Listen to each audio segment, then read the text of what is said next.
Veiem què està passant a les universitats catalanes i espanyoles durant els darrers anys. Primer, les taxes universitàries pugen un 66%.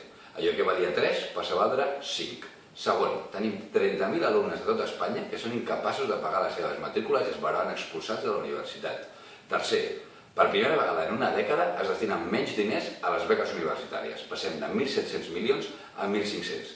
I si això no fos poc, resulta que el ministre Wert diu que és necessari un 6,5 per continuar a la universitat, amb una valoració de 1,7 com a ministre dels seus ciutadans.